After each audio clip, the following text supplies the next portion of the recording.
Começa agora o Sessão TST. Você vai acompanhar os principais momentos da Sessão 2 de dissídios individuais do Tribunal Superior do Trabalho.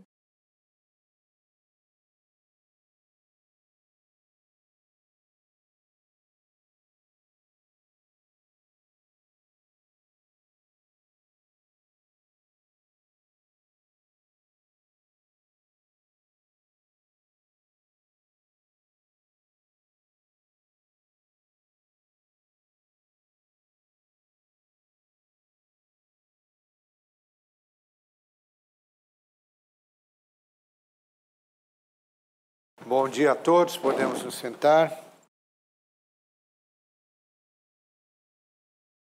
Invocando a proteção de Deus para os nossos trabalhos desta manhã, eu declaro aberta a 30ª sessão ordinária da SDI 2 do Tribunal Superior do Trabalho. Cumprimento as senhoras e os senhores ministros que a compõem, a doutora Vera Regina, representante do Ministério Público, senhoras e senhores advogados aqui presentes, senhoras e senhores servidores. Vamos, portanto, às preferências dos senhores advogados, só para ciência dos estudantes. Aqueles advogados que o voto é adiantado pelo ministro e o voto é favorável à tese que iriam defender, não precisam nem fazer a sustentação, apenas fazem um registro da presença. Isso faz com que a nossa sessão ande mais rápida. Então, vamos à primeira preferência. Relator excelentíssimo, senhor ministro Alberto Bresciani, processo RO 28, dígito 82 de 2017, em que são partes Banco Santander Brasil S.A. e José Gleison Barbosa Silva. Então, com a palavra, ilustre relator, ministro Alberto Bresciani. Senhor presidente, senhoras ministras e ministros, o Banco Santander impetrou mandado de segurança, contrato mediante o qual a meritíssima juíza da 18ª Vara do Trabalho de Recife rejeitou a indicação à penhora de apólice de seguro. A relatora, no regional, indeferiu a tutela provisória, o impetrante interpôs agravo regimental, o Egrégio Tribunal Regional do Trabalho da 6ª Região denegou o mandado de segurança, recurso ordinário do impetrante pelas razões postas. Na hipótese dos autos, a situação envolve a oferta de seguro-garantia judicial e aspectos já inscritos na súmula 417, agora reformada à luz do CPC de 2015, que permite a penhora em dinheiro, mesmo em execução provisória. Ao mesmo tempo, traz a consideração a OJ 59 desta SDI 2, que também adaptada ao CPC de 2015, faz equivaler a dinheiro a carta de fiança bancária e o seguro-garantia judicial, desde que em valor não inferior ao débito em execução, acrescido de 30%. Na hipótese dos autos, o que ocorre é que os cálculos de atualização do crédito do exequente estavam fixados no montante de R$ 158.448,71. A carta de fiança bancária e o seguro-garantia judicial, como disse, desde que em valor não inferior ao do débito em execução acrescido de 30%, equivale a dinheiro para efeitos de gradação de bens penhoráveis. No caso, a prova documental apresentada nos autos não evidencia que a apólice de seguro, no importe de R$ 197.841,92, observasse a determinação legal do artigo 835, parágrafo 2º do CPC. A apólice apresentada mostra-se insuficiente a garantia do juízo, não existindo direito líquido e certo do impetrante. Propriamente observou o TRT da 6ª Região, num acórdão recorrido, que a Contadoria do Juiz apurou, em novembro de 2015, o débito no importe de R$ 144.348,82, ao passo que a sentença homologatória dos cálculos foi proferida em novembro de 2015, oportunidade em que foi determinada a notificação do executado para pagar ou garantir o débito no prazo de 48 horas. O impetrante não apresentou, com a inicial do mandado de segurança, a comprovação da data em que foi efetivamente citado, mas apenas petição protocolizada já em abril de 2016, ofertando a apólice de seguro-garantia emitida naquele mesmo mês. A alegação do recorrente, no sentido de que só teve ciência da condenação em janeiro de 2016, não está evidenciada e também não se tem como apurar. Por todas essas razões e diante do decurso de tempo fixado pelas datas a que me referi, que a apólice de seguro no valor ofertado efetivamente corresponda ao quantum apurado em liquidação acrescido de 30%. É por isso que, exigindo prova pré-constituída, a despeito de tudo quanto posto, efetivamente o regional andou corretamente ao denegar a segurança. Por isso, eu nego o provimento ao recurso ordinário. Perfeito. Doutor Eli. Presidente, pelo banco recorrente, neste caso, com procuração nos autos, eu requeiro apenas o registro da presença.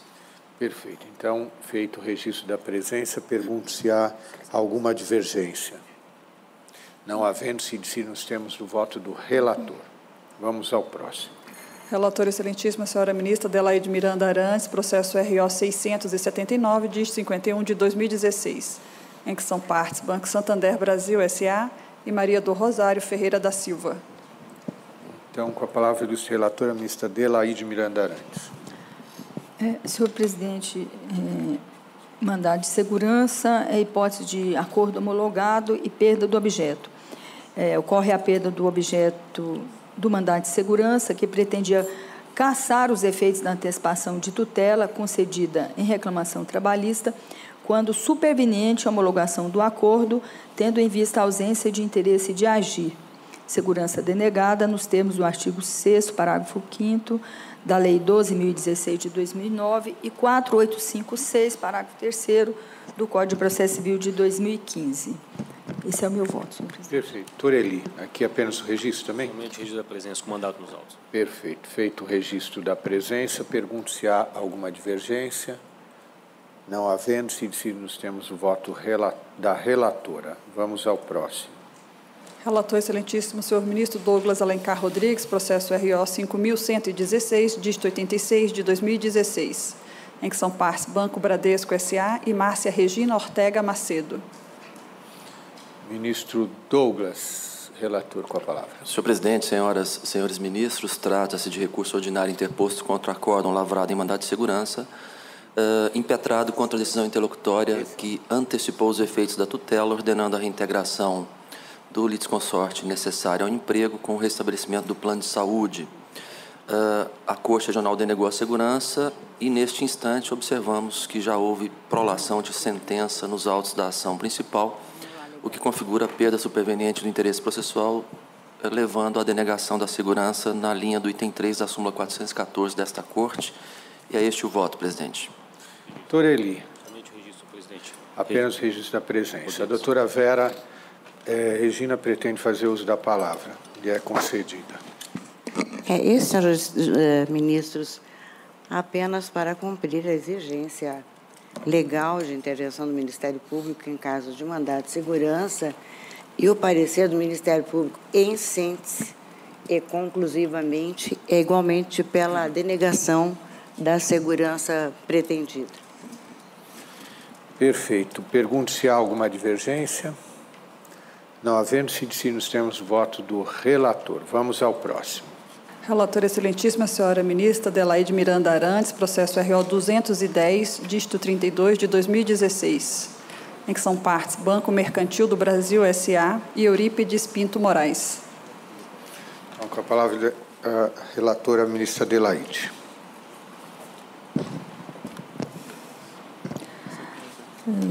Recurso ordinário do autor, Banco Mercantil do Brasil S.A., ação rescisória ajuizada sob a égide do Código de Processo Civil de 1973.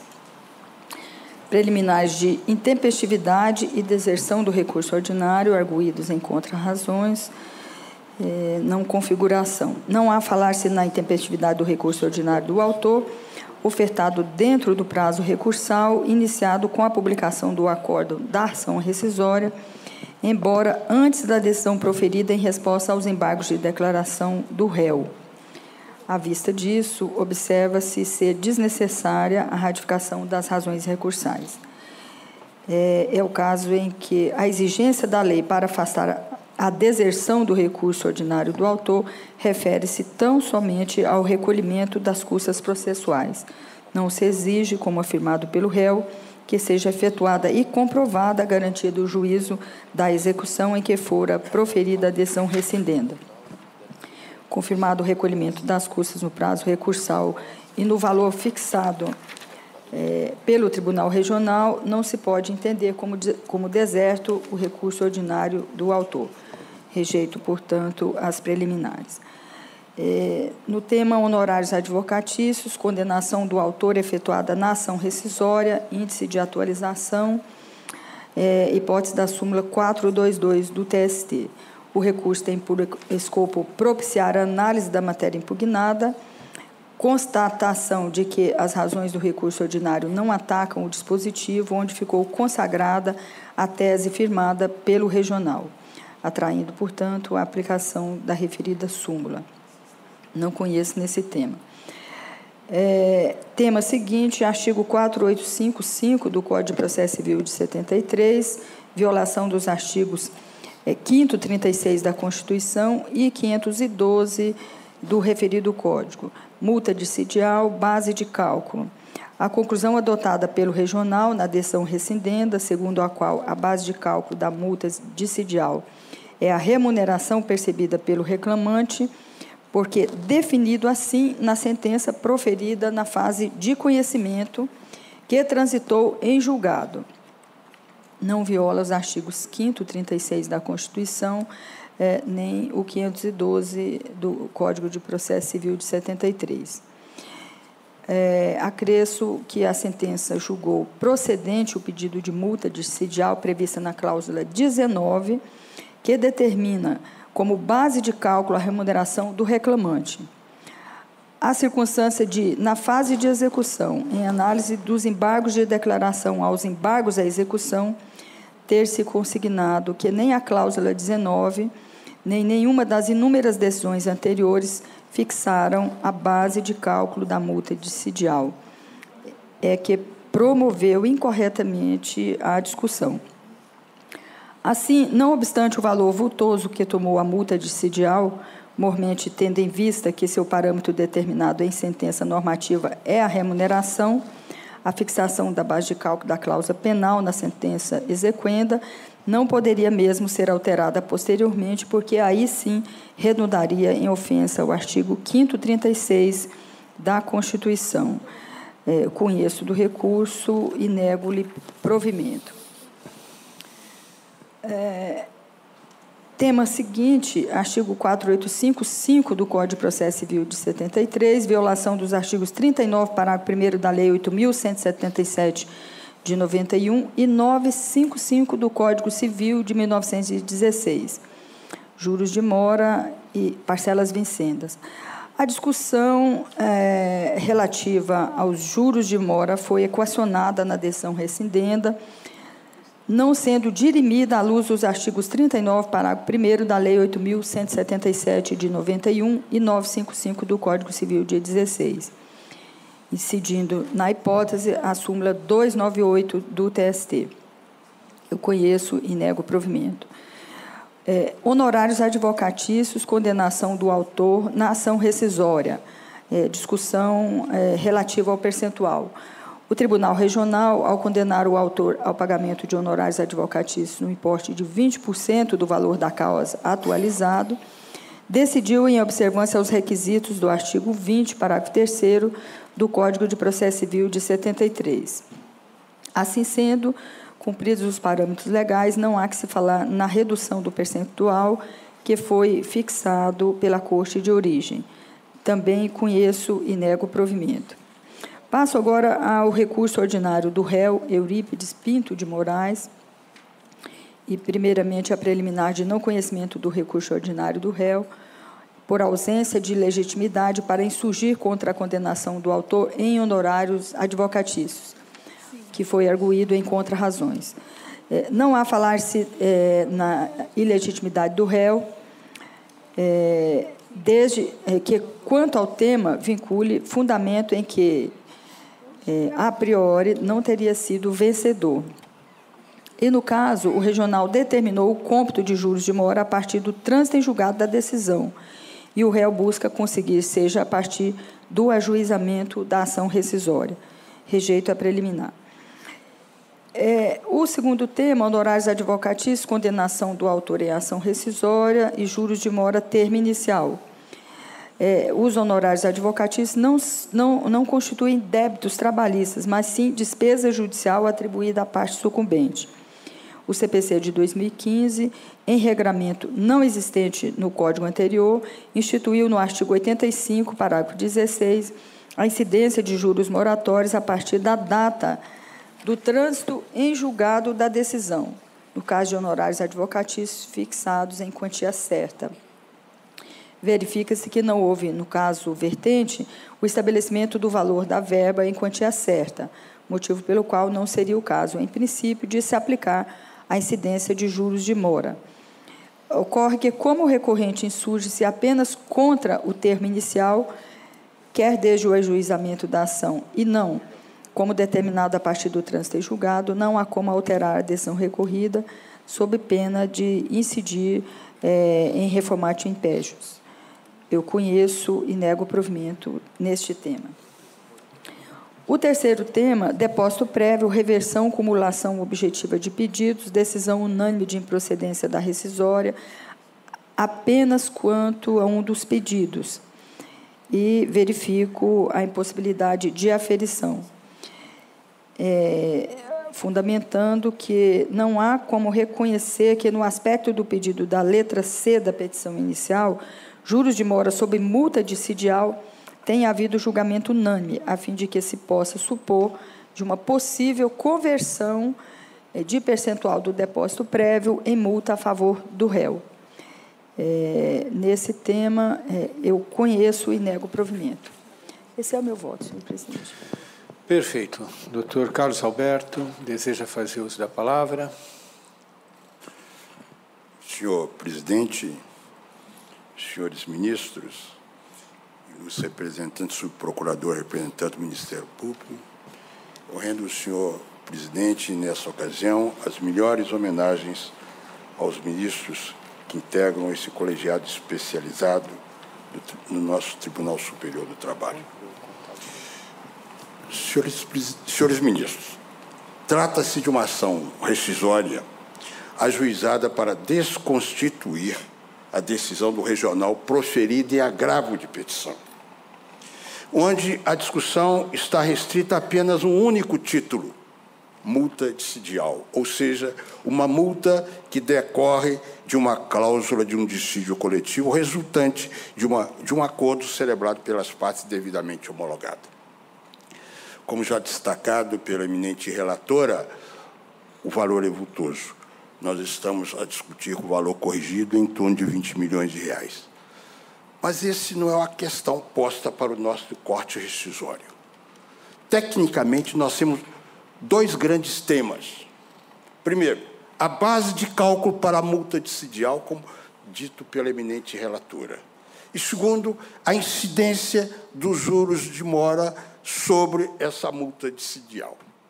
Em relação ao tema base de cálculo, o acórdão recorrido estabeleceu dois pontos básicos. Primeiro, há um conflito de decisões. Decisão da fase de conhecimento e decisão na fase de execução. Vamos depois enfrentar essa questão. Mas estabeleceu também que, na fase de conhecimento, houve uma decisão quanto ao mérito, quanto à base de cálculo em relação a essa multa dissidial. Eu me permito fazer as seguintes observações, divergindo do assentamento feito pela seção especializada do Tribunal Regional do Trabalho da 5ª Região. A sentença, cujo teor transitou em julgado, diz na parte, em sua fundamentação, quanto à rescisão, não tendo motivos para a despedida do empregado, cumpre condenar a reclamada a lhe pagar multa dissidial pelo descumprimento da norma coletiva. E na parte dispositiva, apenas estabeleceu o seguinte, condenando a multa dissedial pelo não cumprimento da cláusula 19ª, parágrafo 2º. O que diz a cláusula 19ª, com todo o respeito ao entendimento da eminente relatora?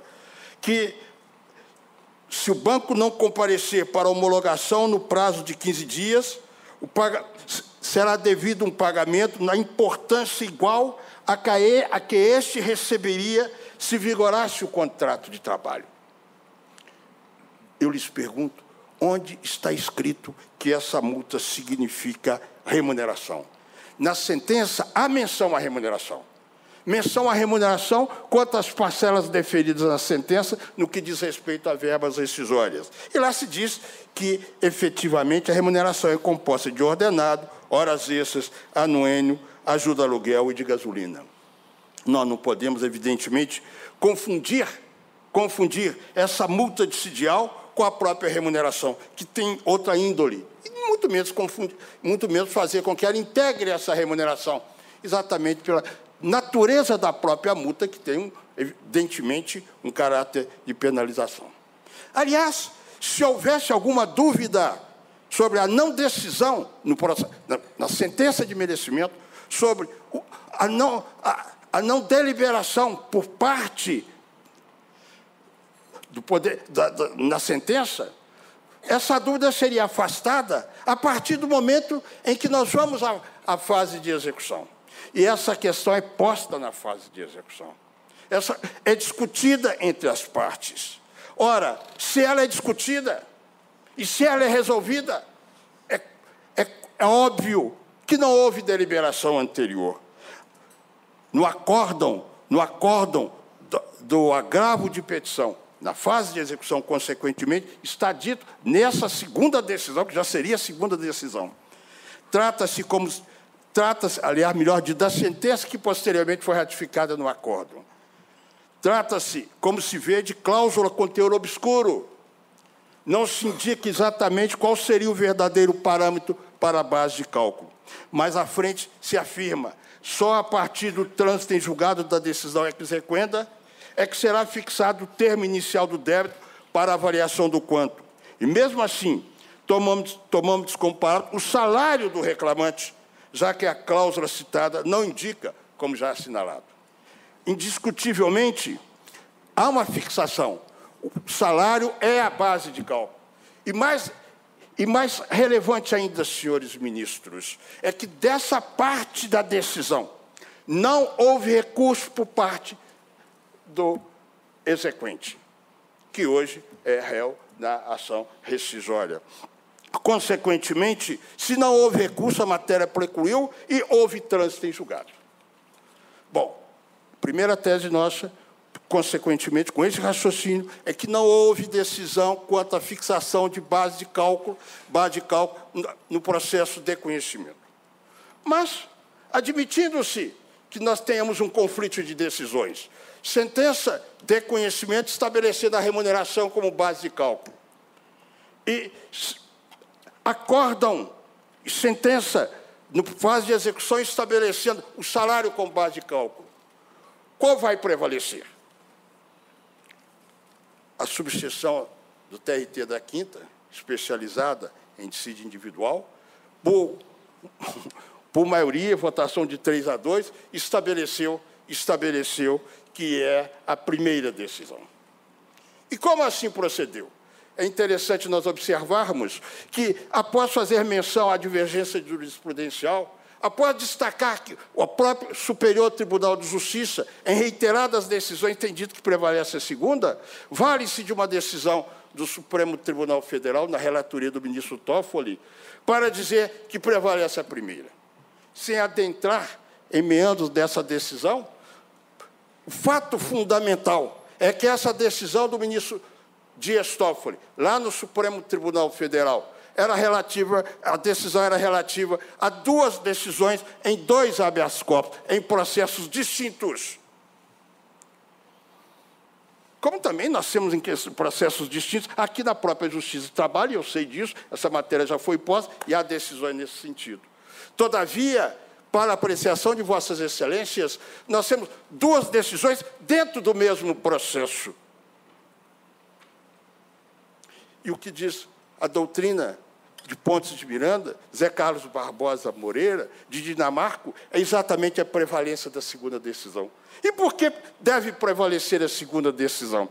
Se nós entendermos que, efetivamente, a decisão tem força de lei, como previsto no Código Processo Civil, no artigo 503, nós chegaremos à conclusão que a decisão posterior revoga a anterior. Não há como sobreviver. Ela não foi rescindida, consequentemente, ela prevalece e ela há de se impor perante a primeira. Daí por quê? Essa é a tese que sustentamos, arguindo, como bem salientado pela eminente relatora, que há violação na decisão por parte do Tribunal Regional do Trabalho da 5ª Região. Há violação ao artigo 5º, 36 da Constituição da República, com base, evidentemente, no artigo 485, inciso 5º do CPC de 73, 966, inciso 5º do CPC, atualmente, de 2015. O segundo tema, respeitosamente, ele diz respeito à incidência de juros demora sobre a multa dissídial. O que aconteceu? O que aconteceu? Olha, vejamos só. No acórdão recorrido, após a segunda decisão, no processo de execução, em que nós dissemos que foi estabelecido que o salário era base de cálculo, no acórdão recorrido, que é a terceira decisão. Doutor Carlos Alberto, tem mais 1 minuto para concluir. 1 minuto. O que aconteceu desse acórdão recorrido? De forma taxativa, o tribunal decidiu, os desembargadores decidiram dar provimento parcial ao agravo de petição do exequente para reconhecer certa a conta de folhas. Consequentemente, foi trazida para dentro da execução toda a conta apresentada. E na conta apresentada está embutido os juros. E como está embutido? Está embutido a partir da data do ajuizamento da ação.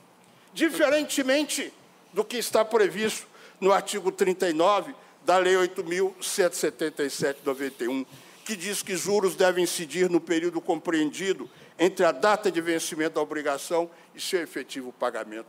Ou seja, na melhor doutrina, como já decidido também por integrantes desse colegiado, o que houve foi uma visão de aplicação progressiva dos juros, e não uma visão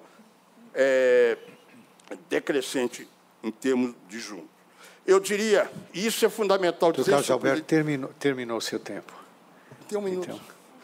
Então 30 segundos, só para o fecho. Diria só, surgiu, por ocasião dessa decisão, a violação. Dispensável pré-questionamento. A matéria surgiu aí. Não há necessidade de apontar a violação de lei, porque o fato fundamental é a violação caracterizada. E, sobretudo, é bom se dizer que, quando se diz respeito ao principal, obviamente o principal na Justiça do Trabalho importa na presença dos juros. Então, obviamente, quando se deferiu o principal, deferiu-se também os juros embutidos no próprio cálculo que foi admitido como certo. Daí porque, senhor presidente, baseado nos ensinamentos do nosso professor Fred Didier, nós podemos dizer que, com essa decisão, houve efetivamente uma afronta ao próprio mérito, quando se admitiu o cálculo, pelo que nós podemos cogitar da rescisão dessa parte, com fundamento no artigo 39 da Lei 8.177, com base no artigo 485, inciso 4 do CPC de 73. Eu agradeço a Vossa Excelência e aos demais ministros. Doutor Sérgio e doutor Silvio e doutor Pablo, cada um, como os dois falam pela mesma parte, ou dividem o tempo ou um só fala? Eu falarei, Excelência. Perfeito. Então, doutor Silvio, com a palavra pelo tempo regimental. Réu, recorrente recorrido. Excelentíssimo senhor ministro-presidente, excelentíssima senhora ministra relatora, excelentíssimos senhores ministros, demais integrantes dessa egrégia subseção, excelentíssimo representante do Ministério Público, excelentíssimo advogado adversário. Ouvindo atentamente a sustentação do ilustre e honrado colega, quem não estivesse advertido disso poderia imaginar que a decisão rescindenda seria a decisão do processo de conhecimento. Não é. Sua Excelência teve cuidado de dizer que a decisão rescindenda é um acórdão proferido no segundo agravo de petição interposto na ação rescisória. Foram deduzidas duas pretensões, uma quanto à base de cálculo de multa, outra quanto ao critério de cálculo de juros moratórios. E, a propósito disso, Excelências, a decisão rescindenda não é decisão de mérito. Não é decisão de mérito. É de tal enormidade o divórcio entre os fundamentos da ação rescisória e a decisão rescindenda que eu vou me dar o direito de lê-la a propósito disso. Ou seja, essa é a decisão rescindenda. Como calcular a multa pelo atraso no acerto rescisório já é objeto do acórdão transitado em julgado, nos termos do pedido deferido, com ajuste apenas aos limites inicial, conforme o pedido, após o 16º dia, e final, fato superveniente, quitação das parcelas rescisórias, folha 1497, em 20/3/97, mais valor da multa do atraso que o banco calculou. Observo que não houve antes do acórdão de folhas 1271, 1277, que seria essa decisão que teria transitado julgado, não houve qualquer decisão que contrariasse os critérios do exequente quanto ao cálculo da multa pela sua remuneração, o que é o pedido já referido no acórdão, e incidência de atualização monetária e juros. Assim, qualquer discussão quanto aos critérios de cálculo da multa pelo atraso do acerto rescisório esbarram na coisa julgada, seja a sentença de primeiro grau, seja mantida no recursal, seja no acórdão proferido na execução. Há preclusão nas alegações do executado. Há preclusão nas alegações, não só porque os critérios utilizados na primeira conta do exequente não foram rejeitados na primeira decisão dos embargos, nem no acórdão seguinte acima citado, sem resignação pelo executado, cujo primeiro agravo de petição sequer foi conhecido, pacificada à base de cálculo da multa diária, atualização monetária e cálculo de juros. Contra essa decisão foi interposta uma revista provida para um esclarecimento, e nos embargos declaratórios, o tiro de misericórdia. Cabe esclarecer que não está em apreciação neste passo a decisão de folhas 1057, a suposta coisa julgada. Embargos de declaração interpostos pelo exequente. Nem a decisão de folhas 1023 e 1030, julgamento dos embargos de execução, já reapreciados no acordo 1271 e 1077, em sede de agravo de petição, acórdão já transitado em julgado, em caixa alta e grifado pela decisão rescindenda, onde decidida a nova forma de cálculo da multa dissídial, como transcrito no acórdão embargado. O que está em jogo é a decisão de 1536 e 1537, a que violou duas coisas julgadas, a do processo de conhecimento e a primeira da execução. Também releva registrar, mais uma vez, que a sentença transitada em julgado deferiu o pedido inicial quanto à multa ser calculada com base na remuneração, como consta do acórdão embargado. Folha 1924 e 1926. Atendendo ao acórdão do TST, o acórdão do eminente ministro Renato Lacerda de Paiva, registro que a decisão de folha 1057 tem escrito, tomando-se como parâmetro o salário do reclamante. Todavia, tal decisão não mais possui qualquer efeito ante a reforma realizada pelo acórdão de folha 1271 e 1277, já transitado em julgado, que tecnicamente substituiu as decisões anteriores, sendo objeto de julgamento a decisão posterior ao acórdão de folhas 1536 e 1037, transitado em julgado, que a multa é apurada com base na remuneração do exequente. Senhores ministros, se eu tivesse sido apresentado hoje a decisão rescindenda e as OJ 134 e 150 dessa egrégia subseção, a quem Vossas Excelências respeitosamente devem reverência e fidelidade, eu teria dito que foram feitas uma para a outra. A OJ 134 diz que não é decisão de mérito aquela que se limita a afirmar a preclusão do direito de aduzir as alegações. E a 150 diz o óbvio. no regime do CPC de 73, que é o regente da ação rescisória. Não cabe ação rescisória contra acórdão que proclama a coisa julgada. Mais evidente, com todas as vênias, do que a incidência dessas OJs, pareceu ao TRT da primeira região, que julgou improcedente a ação por um fundamento que também sustenta a manutenção da decisão, é verdade, mas que era logicamente posterior a essas. Sua Excelência, o puxador do voto divergente, entendeu tão evidente o fundamento de que a segunda coisa julgada não poderia prevalecer sobre a primeira, que preferiu ficar por aí. Obviamente, estamos em sede de recurso ordinário, onde a ampla devolutividade impõe a Vossas Excelências o exame de toda a argumentação. E toda essa argumentação foi aduzida na defesa do réu. A decisão não tem, Excelências, uma palavra sobre fundamentos para a adoção de salário ou remuneração como base de cálculo da multa dissídial, nem sobre critério de cálculo de juros moratório. Se limita a afirmar que há preclusão, porque não foi matéria de embargos à execução, nenhuma das duas foi matéria de embargos à execução. Se limita a afirmar que havia preclusão e que havia coisa julgada. Onde há mérito nisso, com todas as vênias?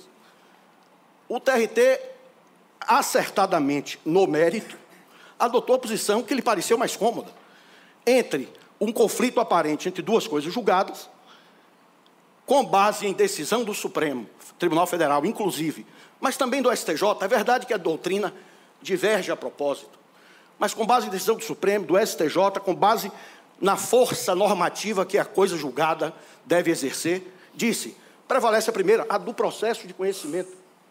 Isso lhe pareceu bastante para refutar as pretensões, o que não quer dizer que tenha refutado os outros fundamentos, e se tivesse refutado, Vossas Excelências têm toda a cognição de tudo que foi alegado. A decisão não é de mérito. Além da incidência das OJs 134, 150, para o êxito da ação rescisória, admitindo que essa decisão fosse de mérito, se haveria de revolver 3 premissas fáticas que foram assentadas. 3. A decisão do processo de conhecimento transitou em julgado como remuneração. Não houve decisão anterior na execução que tenha alterado o critério de base de cálculo da multa. 2. 3. O acórdão substituiu a decisão. São 3 premissas de fáticas que teriam de ser desconstituídas. Na verdade, o que o autor recorrente pretende é suprir a sua inércia de ter ajuizado a ação rescisória da decisão lá de trás, que transitou em julgado há mais de 15 anos a da execução e há mais de 20 a do processo de conhecimento. No apagar das luzes da execução, essa ação rescisória, bem arquitetada, é verdade, o talento dos advogados permitiu isso, mas vazia de conteúdo, com todas as linhas. Não há decisão de mérito, não há pré-questionamento. O acórdão, Vossa Excelência, eu li o acórdão, os acórdãos, porque há o de embargo de declaração também, não tem uma palavra sobre o que seria justo, o que seria legal. Cálculo da multa com base em salário, cálculo da multa com base em remuneração. Tem apenas afirmação, e aí era lógico que não deveria entrar no mérito, não poderia ter pré-questionamento, de que havia preclusão e coisa julgada. Há muitas súmulas e orientações jurisprudenciais têm de ser superadas. Tem mais 1 minuto para concluir. Pois não, Excelência. Pois não. Eu vou pedir a Vossa Excelência só 1 minuto e meio em homenagem a isso não ir. Portanto, Excelências, ainda que se admitisse a coisa julgada, a primeira haveria de prevalecer sobre a segunda, e mais, na decisão que se sustenta de coisa julgada, não há nenhuma referência a salário básico, salário em sentido estrito. Falou-se en passant em salário, que no caso é igual à remuneração, porque o exequente jamais recebeu parcela pagas por terceiro, todas pelo empregador. Salário e remuneração são quantitativamente a mesma coisa, quando o empregado nada recebe de terceiro. O próprio executado, na contestação, tem um requerimento expresso de que a liquidação seja feita com base na remuneração apurada. expresso na contestação, esse argumento inovador, oportunista, não pode prevalecer com todas as vênias, com base no argumento forte, e que o valor é vultoso, de fato. Ninguém tem dúvida disso. Mas o direito não socorre essa resignação. Não deixa de ser irônico, Excelências, me permita a observação, num país como o Brasil, que um banco grite tanto quanto contra a cobrança de juros moratórios e multa. É o que estamos diante. E quanto aos juros moratórios, a decisão do TRT foi unânime, no sentido de que não foi matéria tratada na decisão rescindenda e que, portanto, não pode ser objeto de revisão. Até porque o dispositivo legal tido como violado, o artigo 39 da Lei 8.177, nem era vigente na data do ajuizamento da reclamação, mas sim o artigo 883 da CLT. Não pode ter sido violado. São as razões, Excelência, pelas quais o réu recorrente recorrido pugna pela confirmação da decisão. Perfeito. Ministra Adelaide, com a palavra. Senhor presidente, assim, muito rapidamente, eu procurei fundamentar bem o meu voto, que tem 36 laudas, mas a discussão sobre a multa dissídial gira em torno de saber em qual decisão ficou estabelecida a base de cálculo e qual seria ela, salário ou remuneração. E a minha compreensão é que ficou assentada na sentença exequenda como a remuneração e com fulcro na cláusula 19, apesar de a decisão de embargo de declaração e embargos à execução ter consignado que nada ficara definido na fase de conhecimento e, em virtude disso, de ofício, determinou como base de cálculo o salário. Já o TRT, em agravo de petição, que é a decisão rescindenda, reconheceu que a sentença exequenda fixou como base de cálculo a remuneração e essa é a decisão que deve ser cumprida, data máxima vênia. Assim, na hipótese, eu não divisei a ofensa aos artigos indicados da Constituição e do Código de Processo Civil de 73. Eu reconheço a clareza dos pontos abordados da tribuna por ambos os advogados e mantenho o meu voto, colocando para Vossa Excelência, senhor presidente. Perfeito. Pergunto se há divergência. Ministro Douglas, com a palavra. Senhor presidente, eu gostaria inicialmente de cumprimentar os ilustres e combativos advogados pelas belíssimas sustentações orais que produziram e que certamente nos ajudam a refletir sobre essas duas intrigantes questões postas ao exame do colegiado. A primeira, vinculada à existência ou não de violação à coisa julgada, a partir dessa narrativa, desse enredo que remonta a mais de 20 anos, quando teve início a tramitação da ação matriz. Me parece que, para a resolução dessa primeira questão, nós precisaríamos resolver um dissenso básico já estabelecido e pontuado da tribuna, que diz respeito à circunstância de ter ou não ter havido, na coisa julgada, a indicação da base de cálculo desta multa prevista em dissídio coletivo.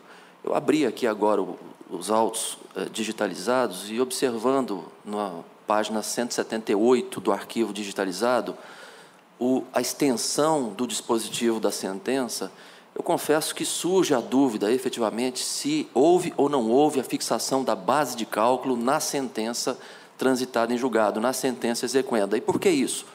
Porque é um dispositivo analítico, não foi um dispositivo remissivo, em que foram indicadas de forma detalhada quais eram as parcelas deferidas naquele julgamento. E o juízo, então, prolator, passou a enumerar aquelas diversas parcelas, uma ação que envolveu diversas pretensões. Aliás, fica para os alunos a informação de que no processo de trabalho a regra é a acumulação objetiva de pedidos, e essa acumulação acaba gerando discussões como esta. Então, vem o magistrado pontuando os direitos reconhecidos após determinada incidência da prescrição trintenária, respeitando a evolução salarial, compensando as verbas da mesma natureza, com juros e correção, horas extras com os percentuais normativos, taxa de produtividade, ponto e vírgula, 21 dias de julho e agosto de 82, ponto e vírgula, e segue diferenças de gratificações semestrais, das férias, dos 13º salários em face das horas extras, aviso prévio, gratificação semestral, 13º salário e férias proporcionais. e entrega das guias para liberação do FGTS, código 01, mais 10%. Ponto. Abre um parêntese. Os cálculos devem ser feitos considerando que a remuneração do autor era composta de ordenado, mais horas extras, anuênios, ajuda aluguel e de gasolina. Ponto e vírgula. Diferenças de repouso em face das horas extras e reflexos da taxa de produtividade. Ponto e vírgula. Multa dissídial pelo não cumprimento da cláusula 19ª, parágrafo 2º, entre parênteses, folha 18, ponto. O que nós observamos, então, presidente, senhoras e senhores ministros, é que há, sim, dúvida acerca da fixação para a base de cálculo da multa dissídial. Houve uma referência genérica à base de cálculo dos títulos previstos naquela condenação, mas não houve uma vinculação inequívoca, clara e objetiva à base de cálculo da multa dissídial. Isso gerou toda essa celeuma em fase de liquidação da sentença. E sobrevém, então, a primeira decisão em execução, que estabelece o salário base e não a remuneração. Essa discussão foi estabelecida, houve agravo de petição e fixou-se o critério do salário base. Sobrevém o debate novamente, e no segundo julgamento, agora, o ilustre advogado foi muito preciso, se discutiu se houve ou se não houve violação da coisa julgada, se houve ou se não houve descumprimento da coisa julgada, porque a premissa é: há ou não há fixação do salário ou da remuneração na coisa julgada? E eu estou observando que há uma certa dubiedade. Tanto há essa dubiedade que o debate que nós estamos aqui estabelecendo decorre justamente de leituras distintas por parte dos juízes que conduziram a execução nos autos da ação matriz. Senhor presidente, eu faço essas considerações porque pretendo pedir vista regimental. O ilustre advogado pontua um aspecto de natureza processual vinculado à ausência de decisão de mérito na segunda coisa julgada. Aliás, na decisão que se pretende rescindir, que é o agravo de petição, e invoca duas orientações jurisprudenciais, às quais, como disse Sua Excelência, nós devemos seguir, devemos reverência. Então, faço essas considerações para remarcar que a questão não é tão singela, ela é complexa. Para além da discussão vinculada à expressão econômica, o valor foi pontuado pelo advogado do autor, nós temos que examinar se juridicamente a rescisória se viabiliza ou não, se está ou não está configurada a violação da coisa julgada. A partir daí, nós poderíamos discutir aspectos remanescentes vinculados à questão dos juros. Mas eu pretendo pedir vista com notas taquigráficas das sustentações orais. Então, vista regimental, ministro Alberto Bresciani com a palavra. Eu peço vista regimental sucessiva, senhor presidente, com notas degravadas de todas as manifestações. Perfeito. Então, fica com vista... Eu também peço notas degravadas, inclusive das sustentações. Perfeito. Eu também quero as notas degravadas, senhor presidente. Perfeito. Então, ministro Lélio também. Então, fica com vista... Eu também pediria notas, presidente. Então, fica com vista regimental o ministro Douglas Alencar Rodrigues e sucessiva ao ministro Alberto Bresciani. Notas taquigráficas ao ministro Douglas, ao ministro Alberto, ao ministro Lélio, à ministra Maria Helena, à ministra Adelaide, ministro Emanuel e ministro Renato. Inclusive incluindo os pronunciamentos, as sustentações orais de ambos os advogados. Vamos ao próximo. Então, vamos ao que corre junto. Relatora excelentíssima, senhora ministra Adelaide Miranda Arantes, processo AGR Tutti Caute Antec 5.902, dígito 16 de 2017.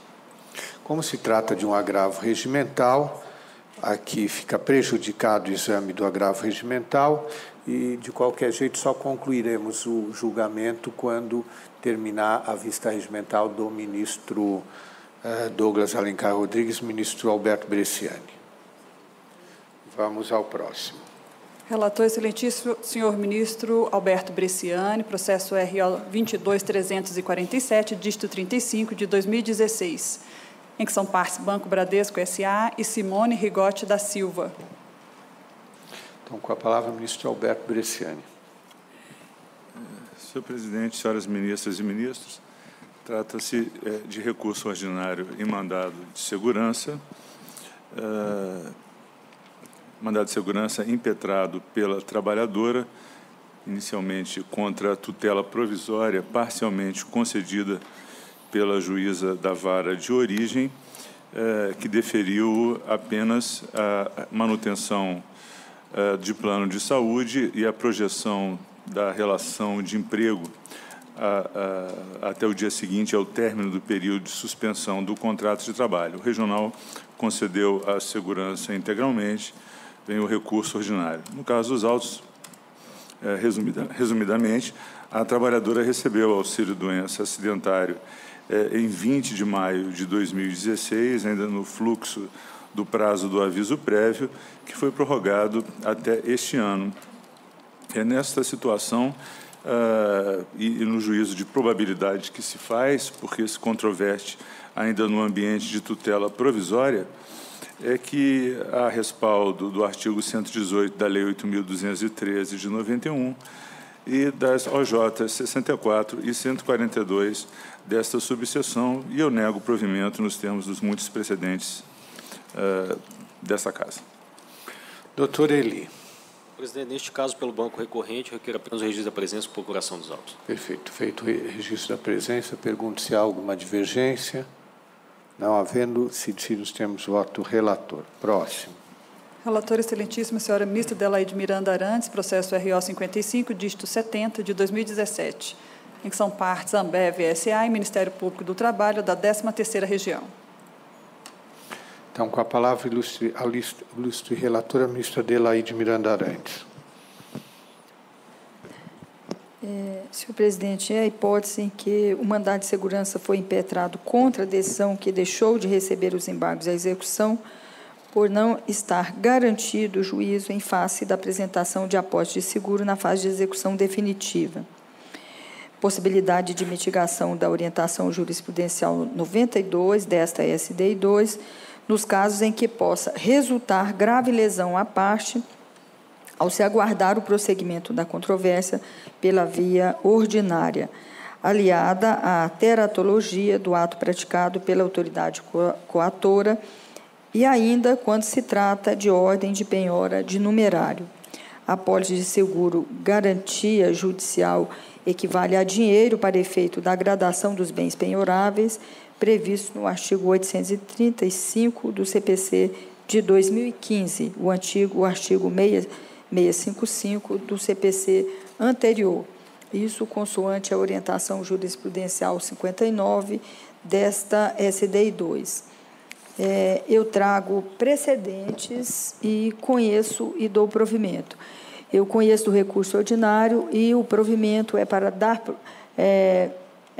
para conceder a segurança postulada pela Ambev, assegurando-lhe o direito à nomeação da carta de fiança bancária como garantia de execução, que se processa nos autos da execução de termo de ajustamento de conduta, número 131.305/94, e determino que se oficie com urgência à autoridade coatora e ao presidente do Tribunal Regional do Trabalho da 13ª Região, cientificando-os do inteiro teor dessa decisão. É o meu voto, senhor presidente, de forma bastante resumida. Perfeito. Doutor Eli, apenas o registro, né? Mantido o voto, em caso de divergência, senhor presidente, o poder dos autos. Feito o registro, pergunto se há alguma. Com a palavra, a doutora Vera, que pediu.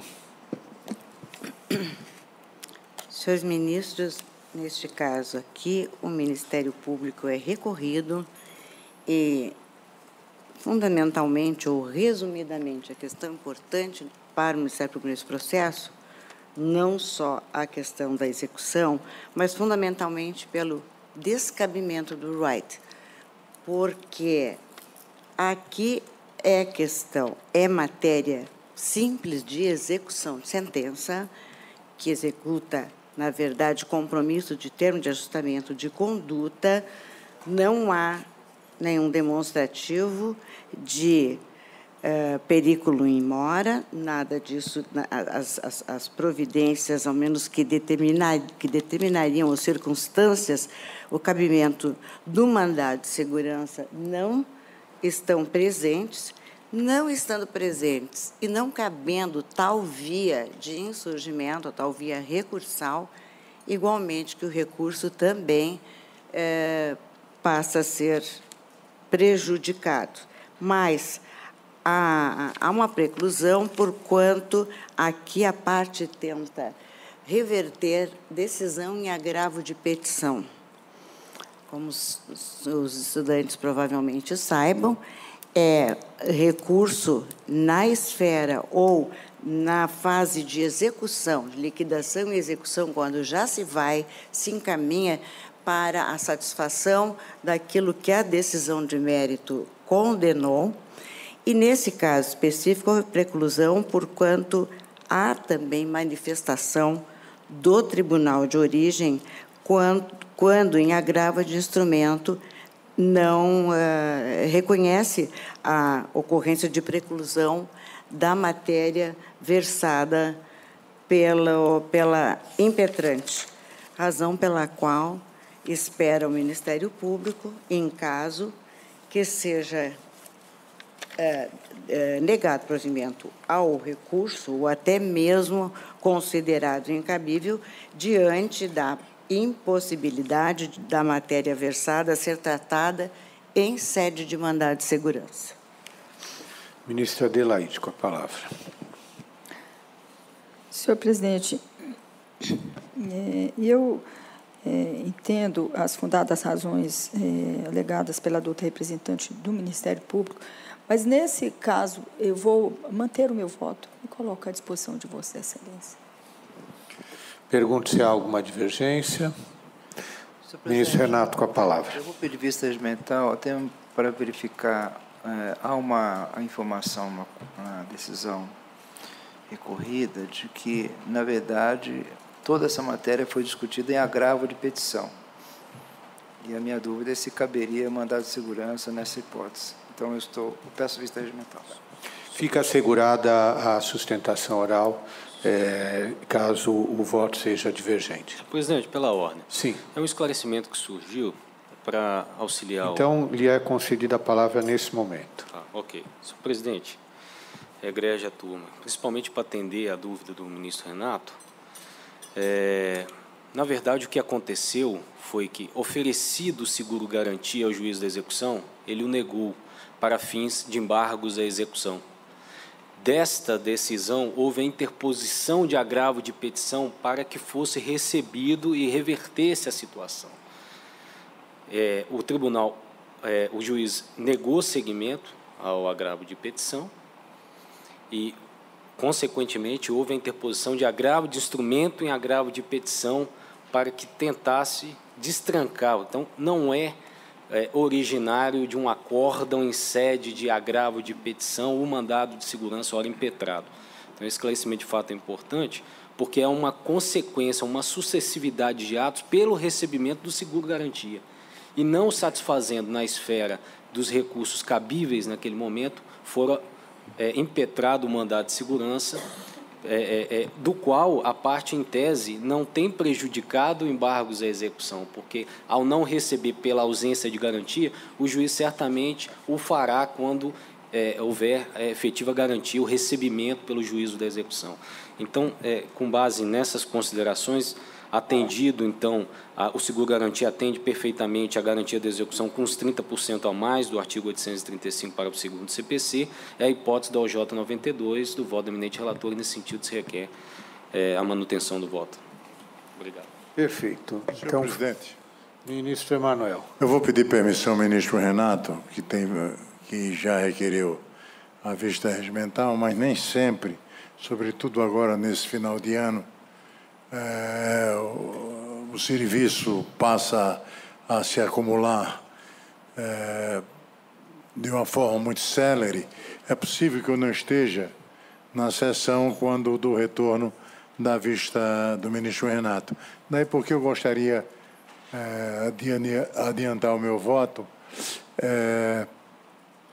pedindo permissão mais uma vez ao ministro Renato e à subseção. Eu adianto, senhor presidente, porque eu tive a oportunidade de ver as planilhas e ver o voto da ministra Adelaide, e agora, com as explicações feitas da tribuna, eu fico mais sossegado em votar antecipadamente e vou acompanhar a relatora. Perfeito. Então, fica com vista regimental o ministro Renato Lacerda Paiva, com notas taquigráficas da Sua Excelência. Vamos ao próximo.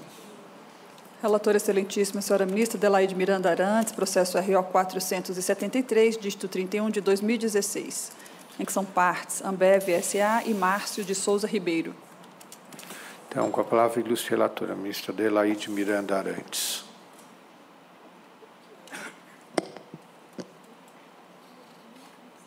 Ministra Adelaide, o processo é de relatoria de Vossa Excelência. Senhor presidente, trata-se de recurso ordinário e mandado de segurança, honorários periciais, antecipação do pagamento, realização da perícia, encerramento da instrução processual, sentença superveniente e perda do objeto. Assim, de forma bastante resumida, o mandado de segurança em que se discute a exigência de antecipação do pagamento de honorários periciais para a realização de perícia. Constatação da realização da perícia, o encerramento da instrução processual e a prolação da sentença de mérito, evidenciando-se a ausência de interesse jurídico a ser tutelado em razão da perda superveniente do objeto do mandado de segurança. Eu trago precedentes no meu voto e conheço o recurso ordinário e, no mérito, pelos fundamentos já invocados, eu nego o provimento. Perfeito. Doutor Eli. Apenas o requerimento de registro da presença, senhor presidente. Perfeito. Então, feito o registro da presença, pergunto se há divergência. Não havendo, se temos voto relator. Vamos ao próximo. Relator excelentíssimo, senhor ministro Douglas Alencar Rodrigues, processo RO 20.440, dígito 88, de 2017, em que são partes Companhia das Bebidas das Américas, Ambev, e Fábio Azevedo da Silva.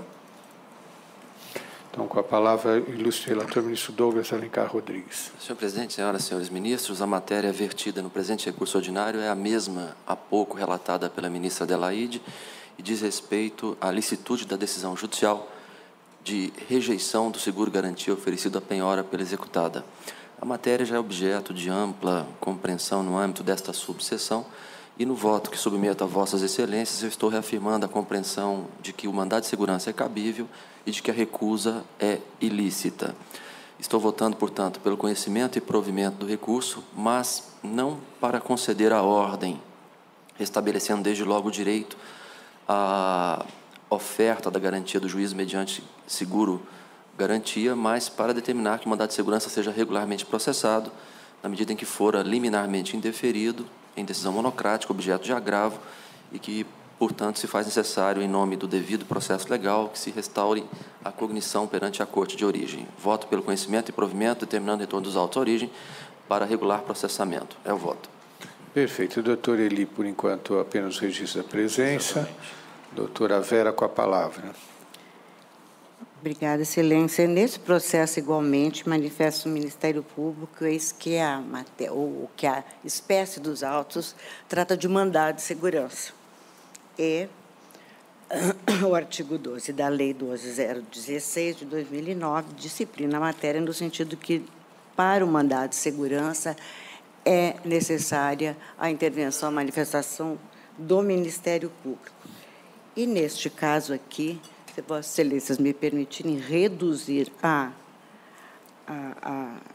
apenas a uma frase conclusiva, eu estou opinando no mesmo sentido do voto do ilustre ministro relator, isto é, conhece, mas determina a volta para a instância de origem, ao tribunal de origem, para que reveja ou para que julgue a matéria de fundo. Com a palavra, o ilustre relator, ministro Douglas. Presidente, me parece que não há o que aduzir. O recurso é conhecido e provido para que o mandado de segurança seja regularmente processado. Perfeito. Pergunto se há alguma divergência. Não havendo, se temos voto relator. Próximo. Relator excelentíssimo, senhor ministro Alberto Bresciani, processo RO 2.456, dígito 22, de 2010, em que são partes Companhia Estadual de Águas e Esgotos e Márcio Pinto Paes Leme. Então, com a palavra, o ilustre relator ministro Alberto Bresciani. Senhor presidente, senhoras ministras e ministros, este processo já veio ao TST, retornou à origem, retorna ao Tribunal Superior do Trabalho ainda uma vez. No processo matriz, se pretendeu a concessão de diferenças salariais com suporte na isonomia ao fundamento de que a empresa empregadora autorizava salários idênticos aos empregados de nível superior. A ação rescisória vem calcada em violação dos artigos 37, 13 da Constituição Federal e 461, parágrafo 2º da CLT.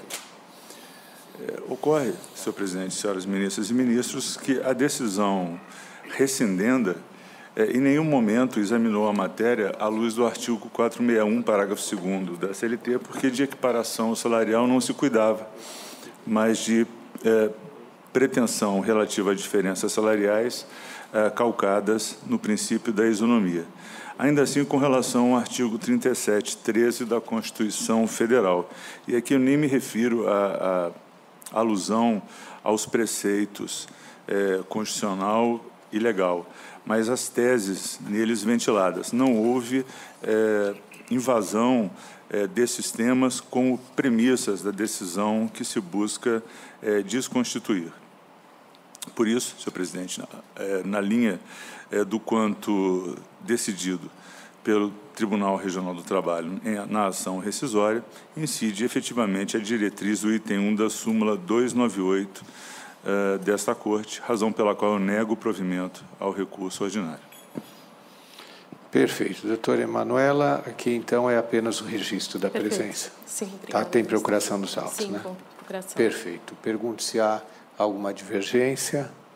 Não havendo sido decididos, temos voto relator. Vamos ao próximo. Relatora excelentíssima senhora ministra Maria Helena Malma, processo RO 137, dígito 04 de 2014, em que são partes Eduardo, Guitz e Clássicos da Confecção LTDA e outra. Então, com a palavra, ilustre relatora, a ministra Maria Helena. Senhor presidente, senhores ministros, aqui trata-se de recurso ordinário em ação rescisória, artigo 485, 5º do CPC de 73, comissões suprimidas por vendas diretas realizadas pelas reclamadas, pena de confissão ficta, questão incontrovérsia, violação dos artigos 302, 319, 334, 4 e 359, 1 do CPC de 73. Aqui, de acordo com o princípio do ônus da impugnação, especificada e escrita no caput do artigo 302 do CPC de 73, cabe ao réu manifestar-se precisamente sobre os fatos narrados na petição inicial, presumindo-se verdadeiros os fatos não impugnados. No caso, as reclamadas ora res apresentaram defesas genéricas, nas quais se limitaram a negar o vínculo de emprego, quando o pedido do reclamante era de recebimento de comissões suprimidas em razão de vendas diretas efetuadas pelas reclamadas a clientes de sua área de atuação. Note-se que o pleito, ao contrário do que consta da decisão rescindenda, não está atrelado necessariamente à relação empregatista em razão do que dispõe o artigo 31 da Lei 4.886 de 65. Desta forma, a contestação genérica não poderia ter sido considerada em seu conjunto para afastar a pena de confissão ficta decorrente do ônus da impugnação específica, da qual a então reclamada não se desincumbiu. Dessa forma, acerca das diferenças relativas às comissões, houve confissão ficta das reclamadas, o que enseja a presunção de veracidade das alegações lançadas na petição inicial da reclamação trabalhista, razão porque não era razoável exigir do trabalhador a comprovação acerca dos fatos ensejadores do direito pleiteado. Nessa ordem de raciocínio, a teor do artigo 334, 3 do CPC, independem de prova os fatos admitidos no processo como incontroversos. De outro lado, o inciso 3 do artigo 302 do CPC, mal aplicado pelo acórdão regional, rescindendo, apenas afastaria a presunção de verdade dos fatos não impugnados se esses estivessem em contradição com a defesa considerada em seu conjunto. Isso porque tal dispositivo legal pressupõe uma impugnação implícita pelo réu, o que não se verifica com a simples negativa genérica do vínculo de emprego. Capítulo com o qual não necessariamente a verba das comissões se associa.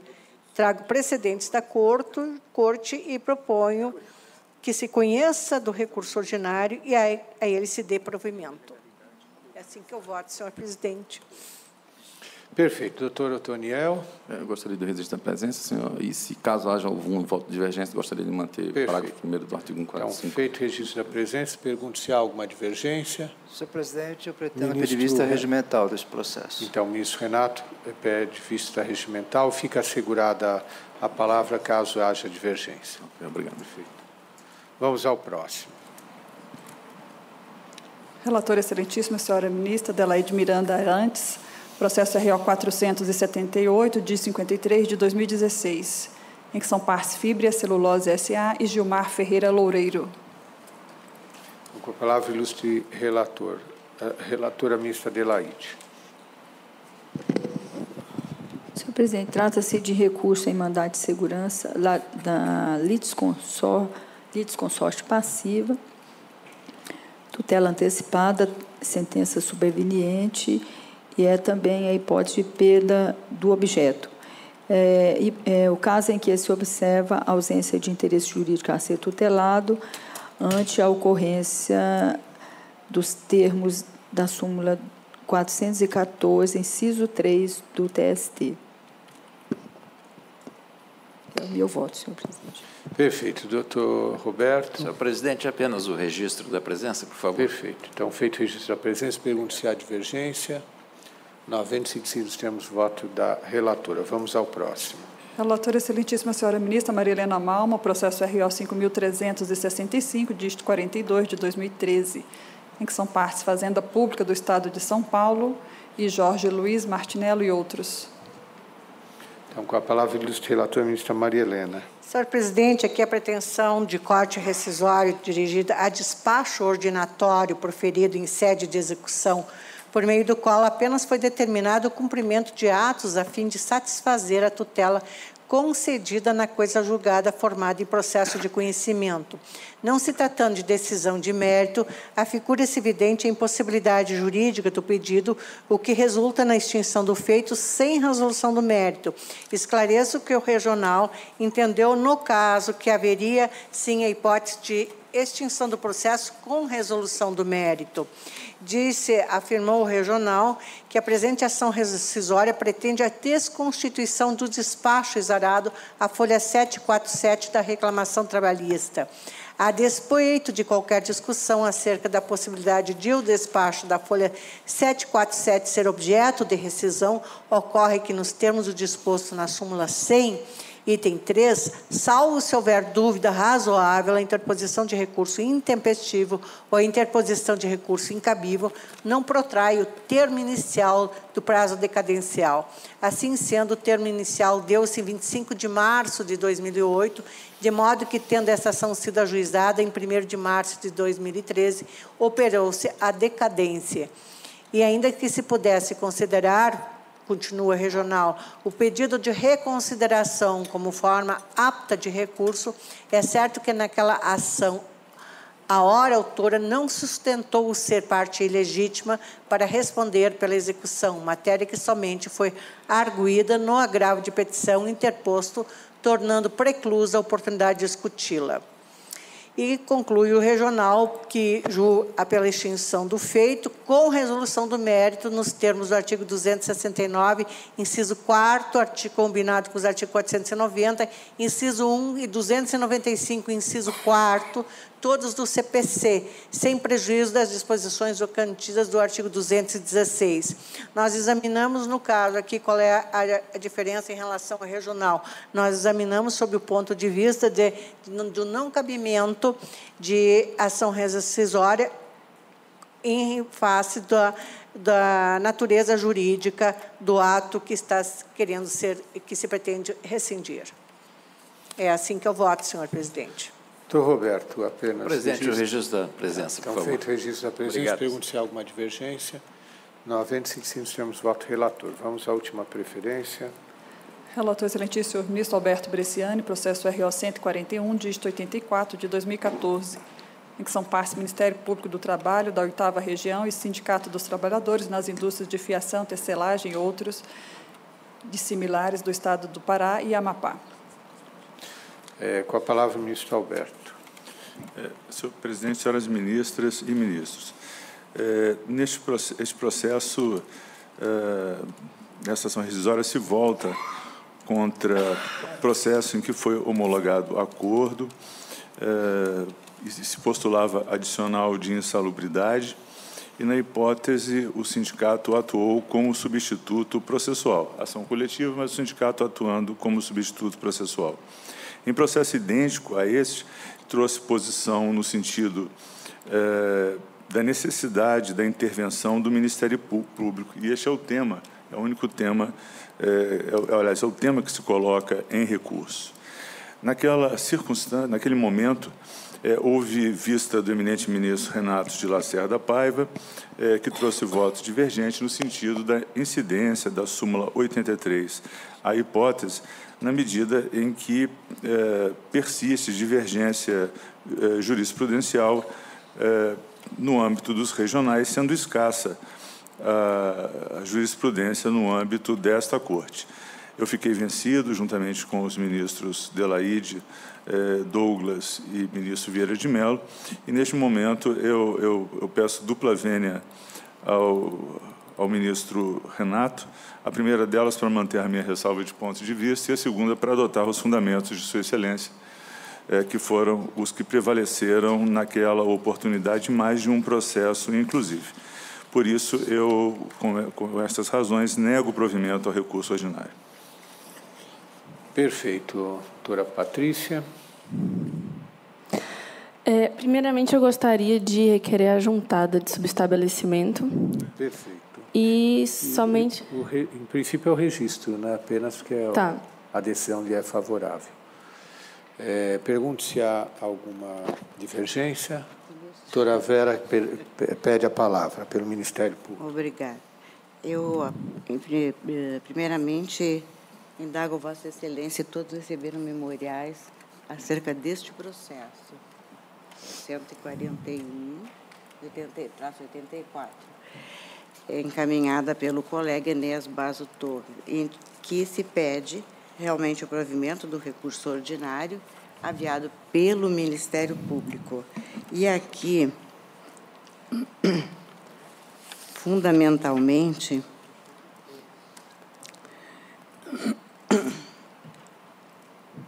a discussão é em torno de se é ou não é o processo tutela coletiva, enfim, para garantir ou dar caráter homogêneo aos interesses tutelados na ação.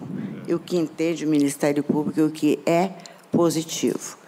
Está, portanto, abrangido o interesse coletivo e, mais do que isso, o caráter homogêneo das lesões encontradas. Por essa razão, senhores ministros, o Ministério Público postula ou pugna pelo provimento do recurso ordinário, tal qual já manifestou previamente, manifestaram-se as razões de recurso e também os memoriais que provavelmente devem ter sido entregues a Vossas Excelências na data de ontem.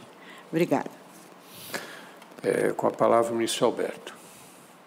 Senhor presidente, como disse, eu tinha uma compreensão firmada no sentido de que, se possível, o ajuizamento de igual ação como ação civil pública, seria cabível a intervenção do Ministério Público. Mas a subseção entendeu que a questão estava ainda sujeita a dissenso jurisprudencial e, por isso, a incidência da súmula 83 desta Corte. Eu mantenho o voto. Perfeito. Pergunto se há alguma divergência. Senhor presidente, ministro Lélio. Considerando o precedente invocado pelo eminente relator, que já pacificou a matéria no âmbito dessa subseção, eu consigo apenas a minha ressalva de entendimento. Perfeito. Então, já está ressalvado o entendimento do próprio relator, com a ressalva de Vossa Excelência, se decide Por unanimidade, nós temos voto relator. Eu vou precisar me ausentar, eu passo então a presidência ao ministro Emanuel Pereira. Já foi encerrada a primeira. Recebo a presidente. Retorno de vista regimental, concedido ao excelentíssimo senhor ministro Renato de Lacerda Paiva, processo RO 1029, de 37 de 2014, em que é relatora a excelentíssima senhora ministra Maria Helena Malman, que votou no sentido de conhecer do recurso ordinário e no mérito dar-lhe provimento para denegar a segurança. Não houve sustentação oral. Muito bem, com a palavra o ministro Renato. Senhor presidente, senhores ministros, eu pedi vista regimental neste caso porque trata de desconsideração da personalidade jurídica da executada, inclusão no polo passivo da execução, determinação de bloqueio em conta bancária, recurso ordinário e mandado de segurança. E recebi memorial do advogado, inclusive com a presença do advogado, achei importante me debruçar um pouco mais sobre esse processo. Então, eu vou resumir o meu voto. Trata-se de mandado de segurança ajuizado contra a decisão impetrado contra o juiz da 8ª Vara do Trabalho de Salvador, que, desconsiderando a personalidade jurídica da empresa reclamada em execução realizada nos autos de reclamação trabalhista número tal, incluiu os impetrantes no polo passivo da ação, bem como realizou penhora de ativos financeiros em suas contas bancárias via Bacenjude. Alega os impetrantes que a execução da reclamação trabalhista de origem já se encontra garantida por bem ofertado à penhora pela reclamada, um parque transmissor em valor suficiente para o pagamento total da execução, que ultrapassa R$1 milhão. Em seu recurso ordinário, o recorrente exequente reclamante, na reclamação trabalhista originária, sustenta nulidade da decisão por irregularidade da composição do órgão e usurpação de competência. Aduz ainda que a execução não se encontra garantida e sustenta o não cabimento do mandamos em razão da existência de recurso específico para tutelar seus direitos. Argumenta que não existe direito líquido e certo a ser tutelado e que os impetrantes buscam retardar a execução no processo que está em tramitação há mais de 30 anos, encontrando seu exequente em idade avançada. O Tribunal da 5ª Região julgou procedente o mandado de segurança para, reconhecendo a existência de bens da executada Rádio Cruzeiro da Bahia S.A., suficientemente aptos para finalizar a execução em curso, determinar por hora o afastamento dos impetrantes da presente execução, devendo o juízo de primeiro grau proceder à avaliação atual do bem da executada para que sejam levados à asta pública. Em sessão de 22 de 8 de 2017, Sua Excelência a ministra relatora vota no sentido de dar provimento ao recurso ordinário para denegar a segurança. Pedi vista regimental para melhor exame. Analisando-se os autos da ação mandamental e da ação originária, verifica-se que a reclamatória foi interposta em 1981 contra a reclamada Rádio Cruzeiro da Bahia S.A. Em fase de execução, foram realizados vários acordos para a quitação dos pagamentos, sendo que algumas parcelas foram pagas.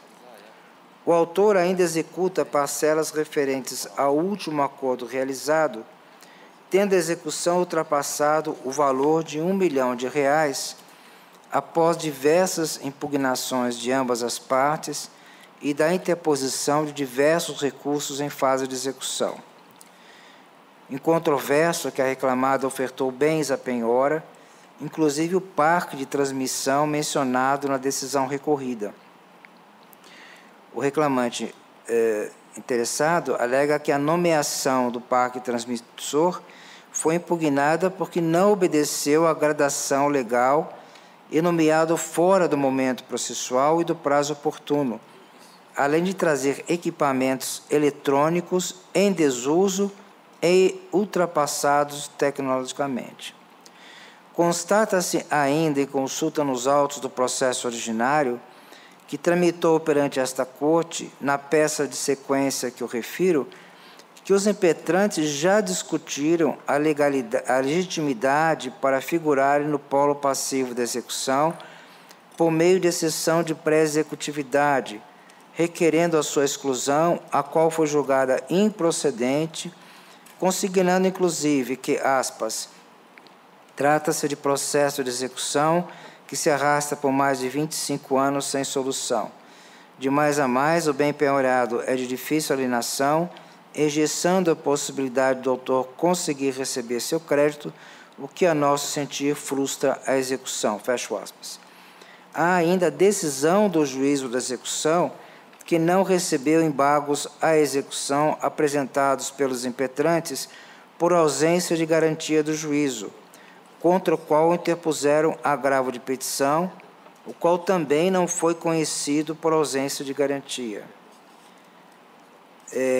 Transcrevo aqui a decisão. Foram interpostos também embargos de declaração, todos rejeitados. Os impetrantes interpuseram, na ocasião, recurso de revista, e, uma vez que esse teve seu segmento negado por deserção, apresentaram agravo de instrumento. E esta Corte, por meio da segunda turma, em acordo da lavra do ministro José Roberto Freire Pimenta, à unanimidade, negou o provimento ao agravo de instrumento dos órgãos impetrantes. Feitas tais considerações, cabe observar que, de fato, não há como ultrapassar o requisito de não cabimento do presente mandado de segurança. Realizada a penhora de numerários dos executados ora impetrantes, porém esse se valer de recurso específico, embargos de execução, até mesmo, conforme bem observado pela ministra relatora, dos embargos de terceiro, para discutir tanto a questão da legitimidade passiva pela desconsideração da personalidade jurídica da empresa reclamada, quanto às questões pertinentes à ordem de preferência com relação aos bens ofertados para a garantia de execução. Veja que essas questões todas já foram debatidas. E a ação mandamental não serve como sucedâneo recursal para discutir decisão passiva de reforma nos termos da OJ 92. A decisão se encontra em consonância com a súmula 267 do Supremo Tribunal Federal e, portanto, incabível mesmo o presente mandado de segurança. Os impetrantes já tentaram discutir a mesma questão objeto do presente mandamos no processo originário via exceção da pré-executividade, embargo de execução e sem obter êxito. De modo que eu estou acompanhando integralmente o voto de Sua Excelência, ministra relatora, e peço juntada de voto convergente. Muito bem. Acompanho a relatora. Defiro a juntada de voto convergente ao pé do acordo. E proclamo que a unanimidade decidiu-se nos termos do voto da relatora. Não ter mais processos em condições de julgamento, eu agradeço a presença dos senhores ministros e ministras, servidores, senhores advogados, da ilustre representante do Ministério Público e declaro encerrada a sessão.